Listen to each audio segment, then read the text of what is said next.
Hello guys, this is Ankur Vasne and I'm back with Vasne coaching classes. Guys, अपना last chapter हम clear कर चुके हैं, यानी कि फर्स्ट चैप्टर नंबर सिस्टम। आज से मैं आपका सेकंड चैप्टर पॉलिनोमियल में स्टार्ट कर रहा हूँ 9th क्लास का, इसलिए लेक्चर 1 लिखा है मैंने आज। गाइज आपको पता है कि जब भी अपनी वीडियो स्टार्ट करता हूँ मैं, उससे पहले चैप्टर को समझाने के पहले मैं उसके कीनोट समझाता हूँ। तो जिससे पहले कि मैं अपने कीनोट स्टार्ट करूं, उससे पहले गाइस मैं आपको याद दिलाना चाहूँगा कि आप लोग मेरी वीडियो को लाइक एंड सब्सक्राइब करना ना भूलें, जिससे कि मुझे मोटिवेशन मिलता रहे कि हाँ आप लोग मेरी वीडियो को पसंद कर रहे हैं। चलिए गाइस अपनी वीडियो को स्टार्ट करते हैं। गाइस मुझे पता है कि चैप्टर को समझने के लिए चैप्टर का नाम जो है उसको आना जरूरी है, इसलिए पहला जो टॉपिक लेके आया हूँ मैं आज के लिए वो यही लेके आया हूँ कि इस चैप्टर वर्ड जो लिखा हुआ पॉलिनोमियल, इससे कौन कौन से वर्ड एसोसिएट और हैं। यानी कि पॉलिनोमियल तक आना चाहिए, लेकिन पॉलिनोमियल इसलिए मैंने लास्ट में लिखा पहले कि पॉलिनोमियल से पहले हम पे क्या क्या और आना चाहिए। देखिए पहला वर्ड लिखा है मैंने कांस्टेंट। कांस्टेंट समझते हो? मैं पूरा डेफिनेशन लिखा है सिंपल आपको।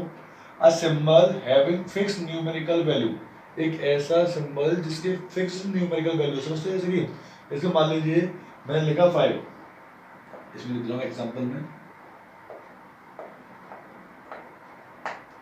5, मैंने लिखा 5। अब अपने हाथ से पूछो ये क्या लिखा हुआ है, तो भी 5।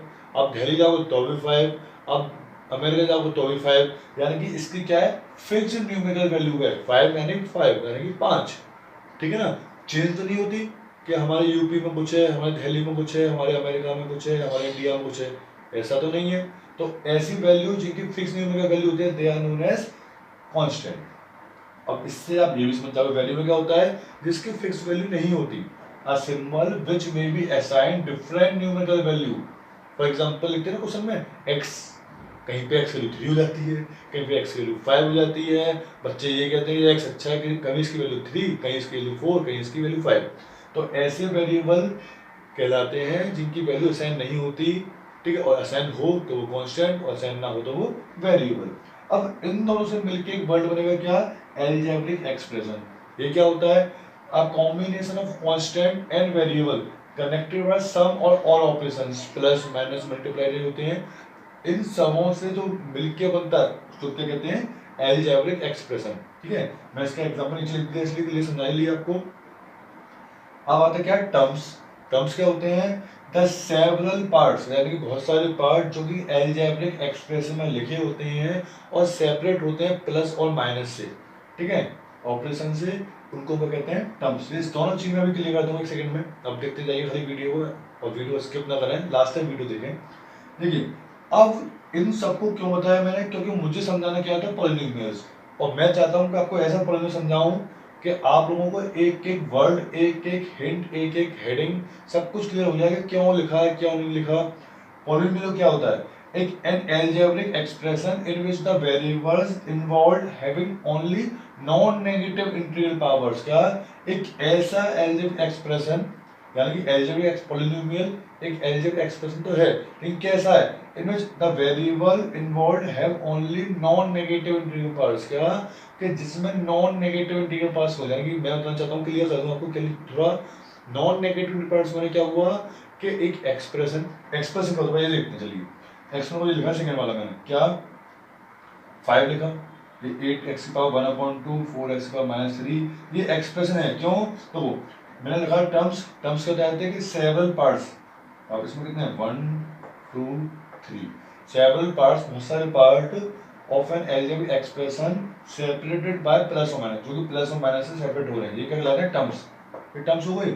एल्जेब्रिक एक्सप्रेशन क्या होता है कि कांस्टेंट, ये कांस्टेंट, ये वेरिएबल, इनको मिला के लिखते हैं और प्लस माइनस सेपरेट कर देते हैं, इसको हम कहते हैं एल्जेब्रिक एक्सप्रेशन। तो ये एल्जेब्रिक एक्सप्रेशन तो है, लेकिन ये पॉलिनोमियल क्यों नहीं है, क्यों नहीं है, वर्ड इसलिए लिखा है मैंने उसमें क्या, integral part, non negative integral part. ये होता है तो पावर नेगेटिव हो, पावर नेगेटिव हो तो कभी भी पॉलिनोमियल नहीं होगा, पावर फ्रैक्शन हो तो कभी पॉलिनोमियल नहीं होगा, इसलिए लिखा हुआ है नॉन नेगेटिव इंटीग्रल पावर्स। बस इतना लिखना। अब देखो इसमें, देखो प्लस माइनस सेपरेट हो रहे हैं माइनस माइनस से, टर्म्स भी इसमें है, तो एल्जेब्रिक एक्सप्रेशन तो है, लेकिन ये पॉलिनोमियल क्यों है, क्योंकि इसमें पावर जो है वो इंटीग्रल पावर है, यानी कि होल नंबर में है, 3 2 5, नेगेटिव नहीं है, प्लस में है और फ्रैक्शन नहीं है, इन्हीं को कहते हैं पॉलिनोमियल। ठीक है, अब इसके अगले जो हेडिंग है वो समझाता हूँ मैं आपको। आगे लिखते हैं notes. Polynomial are denoted by P X Q X R X, almost सारे आप कोई भी वेरिएबल एक्स से वाई से डिनोट कर सकते हैं। अगर पॉलिनोमियल में एक्स आ रहा है तो यहाँ एक्स लिखेंगे, अगर वाई आ रहा है वाई, जेड आ रहा है तो जेड, जो यहाँ पे यूज करते हैं वेरिएबल में वो यहाँ लिखा जाता है। ठीक है। कोएफिशिएंट, ये क्या होता है, ये भी अच्छा टर्म है, आप पहले पढ़ चुके हैं छोटी क्लासेस में, लेकिन तब भी आपको याद नहीं है तो ऐसे रिवीजन में बता दिया है। In the polynomial P x, कोई पॉलिनोमियल है P x, x cube plus 3x² plus 3x plus 1। अब क्या मैंने लिख दिया इसलिए coefficient x cube x square x का क्या होगा, जो भी क्या वैल्यू लिखी होती है वो कहलाता है विद साइन। ठीक है। अब प्लस की 1 है तो 1, इसकी 3, इसकी 3, अगर यहाँ माइनस लगा होता है माइनस 3 लिखते हैं यहाँ पर मैं। ठीक है। इन द लास्ट टर्म वो लिखा हुआ लास्ट में plus 1, this is known as the constant term, sign के साथ। ठीक है। क्या कहते हैं इसको, कांस्टेंट टर्म। नेक्स्ट पे आते हैं degree of the polynomial in one variable. हाँ गाइस, एक बात बता दूं आपको मैं, आपके लेवल पे जो पॉलिनोमियल है ना वो है वन वेरिएबल में, यानी कि पूरे में एक्स एक्स आ रहा हुआ, पूरे में वाई वाई आ रहा हुआ, पूरे में जेड जेड आ रहा हुआ। ऐसा नहीं होगा कि आगे एक्स आ रहा है, यहाँ वाई आ रहा है, यहाँ जेड आ रहा है, फिर पॉलिनोमियल 2 और 3 वेरिएबल पहुंच जाता है, वो आपके लेवल पे नहीं है। ठीक है। इसलिए मैंने इसको लिख दिया degree of polynomial in one variable. तो क्या लिख करते हैं, the highest power of the polynomial.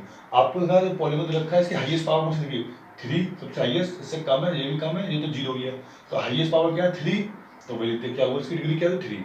अब मैंने ना डिग्री के बेसिस पे बताया कि इनको पॉलिनोमियल क्या क्या कहते हैं। जैसे कि अगर डिग्री 1 है, डिग्री एग्जांपल लिख दीजिए, थोड़ा क्लियर करने के लिए मैंने आपको अच्छे से लिखा है आपको दिखाने के लिए कि अगर डिग्री 1 है तो उसको क्या कहते हैं, लीनियर। अगर डिग्री 2 है तो कहेंगे क्वाड्रेटिक, डिग्री 3 है, हाईएस्ट डिग्री 3 है तो क्यूबिक, हाईएस्ट डिग्री 4 है तो कहेंगे बाई क्वाड्रेटिक। ये गाइस क्लियर है। Classification of polynomial on the basis of number of terms, क्या मैंने आपको तो बताया था लास्ट में भी, वो कहते हैं on the basis of degree थी वो। ठीक है। ये क्या है, on the basis of number of terms, यानी कि अगर पॉलिनोमियल में एक टर्म लिखा हुआ है तो क्या कहलाएगा मोनोमियल, का 2 टर्म लिखे हुए हैं तो क्या कहलाएगा बाइनोमियल, और ऐसे 3 टर्म लिखे हुए हैं तो क्या कहलाएगा ट्राइनोमियल। इससे हमें डिग्री में फर्क नहीं पड़ता, इसमें हमें मैंने लिखना है नंबर ऑफ टर्म्स। ठीक है। अब लिखते हैं कांस्टेंट पॉलिनोमियल। ये क्या होता है, a polynomial containing one term only that is a constant term। क्या एक पॉलिनोमियल में सिर्फ एक टर्म हो, वो भी क्या हो, कांस्टेंट, यानी 3, 5, 7, 9 कुछ भी नंबर हो, लेकिन एक ही टर्म हो, वो भी क्या हो, कांस्टेंट, उसको क्या कहते हैं, कांस्टेंट पॉलिनोमियल। और ऐसे कांस्टेंट पॉलिनोमियल डिग्री कितनी होती है हमेशा, कितनी होती है हमेशा, 0। कितनी होती है हमेशा, 0, याद रखना। ऐसे पूछता है, एक नंबर पूछता है आपसे क्या, कि what is the degree of 100, जब पॉलिनोमियल 100 क्या होगी, इसकी डिग्री होगी 0। अब आता है जीरो पॉलिनोमियल। ये क्या होता है, अब polynomial consisting of one more term, क्या सिर्फ एक ही टर्म हो, मेनली मान लीजिए क्या एक ऐसा पॉलिनोमियल जिसमें सिर्फ एक ही टर्म हो। ठीक है, क्या 0। ऐसी डिग्री क्या होती है, डिग्री कितनी होती है, नॉट डिफाइंड। क्या होती है, नॉट डिफाइंड। जीरो पॉलिनोमियल की डिग्री कितनी होती है, नॉट डिफाइंड, और उसमें एक ही पॉलिनोमियल होता है 0, उसको कहते हैं zero polynomial. Zeros of the, ये इंपॉर्टेंट है, ये क्या होता है, जीरोस ऑफ द पॉलिनोमियल, यानी कि हमें पॉलिनोमियल देखा px। ठीक है, मैंने उसमें वैल्यू लगाई, यानी कि कोई पॉलिनोमियल कुछ मान लीजिए, कोई मान लीजिए।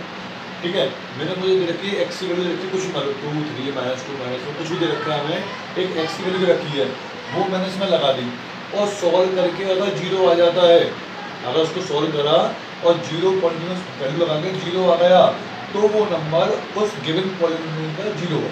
क्या, then we say that alpha is 0 of the px, यानी कि px था, इसमें मैंने ये वैल्यू लगाई, अगर 0 आ गया, रिमाइंडर 0 आ गया, तो हम क्या कहेंगे कि अल्फा जो है इस गिवन पॉलिनोमियल का क्या है, 0। क्लियर गाइस, चलिए आगे चलते हैं। अब आता है रिमाइंडर थ्योरम।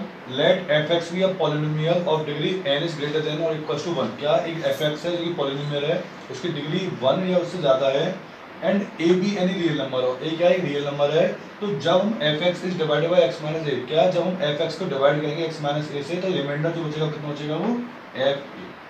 ठीक है, ये और क्लियर हो जाएगा आपको जब मैं एग्जांपल के दिखाऊंगा आपको वीडियो, क्योंकि जब हम चैप्टर स्टार्ट करेंगे इसका, तो एक्सरसाइज में काफी क्वेश्चन है, तो आपको ज़्यादा क्लियर हो जाएगा।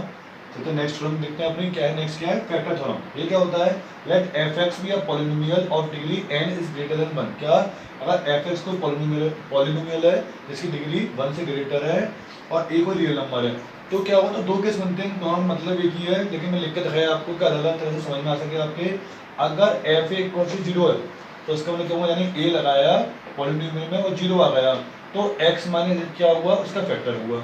अगर इसी बात को घुमा दिया जाए, क्या लिख दिया कि x माइनस ए फैक्टर है f(x) का, तो क्या होगा, तो f कितना होगा, 0। ठीक है, ये दोनों इनके रिवर्स हैं।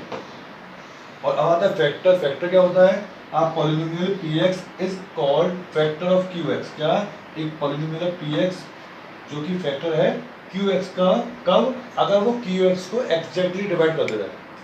क्या, qx को एग्जैक्टली डिवाइड कर दे रहा है, यानी कि रिमाइंडर 0 बचना चाहिए, और रिमाइंडर 0 बचता है तो वो इसका क्या कहलाएगा, फैक्टर, और रिमाइंडर 0 नहीं बच रहा है तो फैक्टर नहीं कहलाएगा।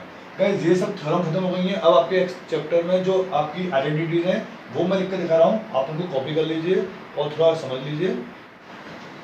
गाइस ये कुछ आइडेंटिटीज हैं जो आपके इस चैप्टर में यूज में आएंगी, मैं इनको बोलूँगा नहीं, फालतू में वीडियो लंबी हो जाती है, बस ये थोड़ा बताना चाहूँगा मैं आपको एक बार।